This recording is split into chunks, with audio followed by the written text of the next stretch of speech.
Welcome to another video from ExplainingComputers.com. On the 30th of March 2008, I uploaded the first ever Explaining Computers video, and we can see it playing away over there with the original titles and with myself looking a little bit younger than I do today. And in this video, 190 videos on, I'm going to look back at the first 10 years, the first decade of Explaining Computers videos. Tell you a bit about the background of the channel, how we came to be where we are today, and also look ahead a bit to the future. My first ever Explaining Computers video was called Explaining Web 2.0. And at the start of that I said that defining Web 2.0 was about as difficult as nailing a jelly to a wall. And as you can see, I actually built myself a section of wall and tried to nail a jelly to it. And it's really been downhill ever since then. I've done some wacky things on the channel since then, but I've never quite done as good an intro, I think, as nailing a jelly to a wall in Web 2.0. And that whole Web 2.0 thing, people using the internet to do more and more, was a big part of the channel early on. And there's a lot of content on cloud computing, which was really successful. And in fact, one of my earlier cloud computing videos led to a commission to write a book. I wrote this thing, A Brief Guide to Cloud Computing, my first really successful trade paperback, because a publisher saw the video on YouTube and rang me up and said, will you write us a book based upon your YouTube video? And I said, I work in a university. Do you? All right. Well, we're really interested in your YouTube video. And it's been interesting over the past 10 years to see the importance of YouTube in my work outside of YouTube. In that when I'm introduced to an audience as a speaker now, even when it's to the board of a company, they tend to go, this is Chris, he's got lots of YouTube views. Oh, by the way, he spent 25 years in a university and writes books and stuff. But it's interesting that how YouTube has become cemented in our almost in our society, in our perception these days. And this channel for me has become a big part of that. Now, having said I talked about big exciting things like cloud computing, big concepts early on, I also did some very straightforward hardware stuff. I did a video about the USB 3 connector, and many people said to me, Chris, you've just done a video about a plug. That's going to do well, isn't it? And a million views later they sort of went, okay, you got a million views on your video about a USB 3 connector, I suppose that was all right. I've always found it interesting what works and what doesn't. I've always had a big interest in doing content around storage. There's been lots of videos around storage, particularly solid state storage, SSDs, and my most memorable video about storage was called Explaining SD cards. And it wasn't because of the content of the video, it was because of the circumstances in which it was made. And it was made in the summer of 2011. And in the summer of 2011, I had surgery. I had hernia surgery. And in fact, it didn't go very well. It failed eventually. And worse than that, the intubation, the thing that put down your throat for a general anaesthetic, that damaged my vocal folds. And I had a period of time, 3 months, when I wasn't allowed to speak at all. I couldn't make any form of sound for 3 months. And then I had 6 months learning how to speak again, which in my line of business wasn't very helpful. But I shot the video about explaining SD cards when I couldn't talk. So I did all of the different things in that video silently, made myself lots of handles on the video, lots of editing space, and eventually it was my first video back when I could speak again, and I recorded the narration stuff and the audio stuff in so many chunks. The audio was done in hundreds and hundreds of pieces, cut together sometimes by the syllable because I couldn't actually speak properly at the time. And it is great that that video did well and continues to do well. Talking of videos that done well, back in October 2013, skipping ahead a little bit, I made my first Raspberry Pi video. And clearly that was a turning point for this channel. I know some of you like my single board computing content, some of you wish I really didn't make it, but the 60 Explaining Computers single board computer videos I've now done have become a really important part of what I'm doing here. Were it not for single board computers and the number of views those videos get, I wouldn't be a professional YouTuber today. I wouldn't be making most of my living standing here talking to you about computing. I still find it amazing I can do that, but I can, and it's so much due to the Raspberry Pi and its descendants and other single board computers. Having said that, it hasn't just been single board computers, the other 130 videos have not been around them so far, and I continue to want to make all sorts of other content, particularly going back to the essence of this channel, explaining a computer thing. And I was really pleased last year in 2017 of the top 5 videos, 2 about single board computers, but one was about a SSD life expectancy, and the other two were the videos on quantum computing and biocomputing. And I was really pleased to see it's possible to take a more complicated computing topic, a broad topic with a bit of complexity around it, and to explain that, and even get to the point of holding up, here's an academic paper about a particular subject, and people watched it. It's great to see that all of you out there watching stuff want to know about things like plugs and single board computers, but also about broader computing concepts. As I've already noted, my first Explaining Computers video was called Explaining Web 2.0, and it was all about linking things to things online, linking people to online content, online applications, and linking mind to mind, linking people to people using the medium of the internet. And I couldn't have known at the time how important this was going to become. Many people knew at the time, back in 2008, that Web 2 was a big thing.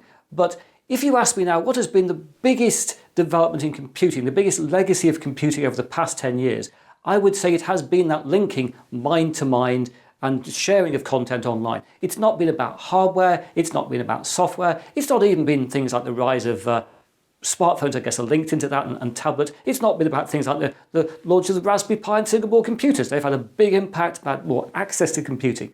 But it's been that online mind-to-mind thing, content sharing thing, that's been, I think, the most significant. And it is amazing, the fact, people like me can stand in their living rooms, talking down a camera, and be talking to tens of thousands, hundreds of thousands of people. That's extraordinary. I still find it amazing that I can put up a video on a Sunday afternoon, and within an hour it has been appearing on screens in 100 different countries. That's amazing. That is the power of the internet, the legacy of computing in the past 10 years. Having said that, as with all amazing changes and revolutions, there are negative sides, as we all know. And I think the big negative side has been the way that people have started to accept and just almost without question the way that online is a place you can be intensely rude to other people, where you can post abusive comments about whatever you like, and that's just fine, in a way you couldn't possibly get away with in the real world. And people still say to me, Chris, you should just accept that. Of course people will paste abusive comments on your channel. That's what the world does. It's online. Get used to it. And I'm afraid I'm not got used to it, and I don't accept it.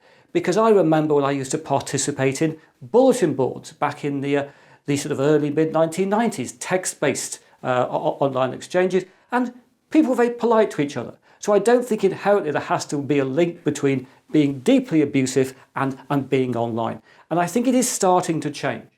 And I, for one, am very pleased about the fact that there are big attempts that are going on YouTube elsewhere to try and make the content, shall we say, a bit more family friendly in many places, to try and remove the most abusive comments automatically via AI. I think it's good that is happening.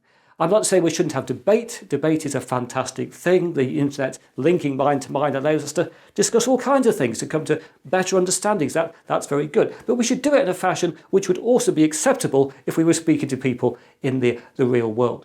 And I think if I'm still on YouTube in 10 years' time, who knows what will be going on, I think the platform will be very different than it is today. It's very different today than it was 10 years ago. And I think the thing that will have changed is that yes, there'll still be people being abusive to people online in 10 years' time, of course there will. But I don't think that'll be happening in the most popular, the biggest platforms like YouTube. I already think that YouTube is no longer social media.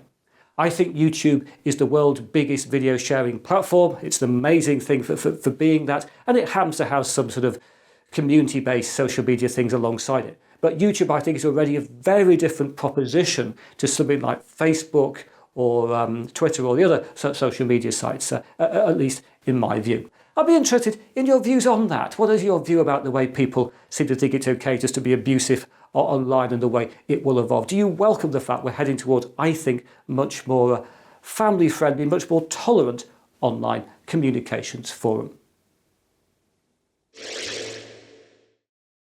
Well, that was getting a bit heavy, wasn't it? Let's talk about something a little bit lighter as we head towards the end of this anniversary video, and that's the other characters which have appeared on screen alongside me over the past 10 years. Now, as you know, it's mainly been me in these videos, at the start and the end, by Hans Hello in the middle, but there's been a few other additions. Not least has been Metal Man. You might not know Metal Man if you've joined the channel more recently, but the Metal Man was first created as part of the Web 2 graphics for the very first video and lingered around in the titles for 4 or 5 years after that. And then Metal Man, or indeed lots of copies of Metal Man, appeared in the big data video in all kinds of different ways. And I liked that so much that I took the Metal Man geometry and got it printed. This is a 3D print in metal of the Explaining Computers Metal Man. And if I maybe put it down here, you can see it a bit better. You can see it's a very nice thing, really. It's printed in bronze and stainless steel by a process called binder jetting. And I often think the head will fall off. The head won't fall off. It's not stuck on the rod. This is a continuous 3D print. Anyway, Metal Man's not what most of you probably think of if you think about any other characters on this channel. Most of you probably think of, say, Stanley the Knife, done lots of cutting for us over the years. A bit rattly there today. Or you might think of, say, Mr. Screwdriver, who's undone and done up lots of screws. But of course, the main extra character for those of you who've been watching the channel for a while is not Metal Man. No, it's Mr. Scissors. Mr. Scissors had to make an appearance, didn't he, in this 10th anniversary video. I know some of you go, Chris, stop talking about Mr. Scissors, it's just scissors. Some of you like it, some of you hate it. If I got rid of Mr. Scissors, there'd be great complaints and also people would be very happy. I can't win, as with so much else on the channel. I have to do what I feel is right. But for this 10th anniversary, Mr. Scissors has gone off with a camera all by himself and made this little Mr. Scissors sort of exercise video.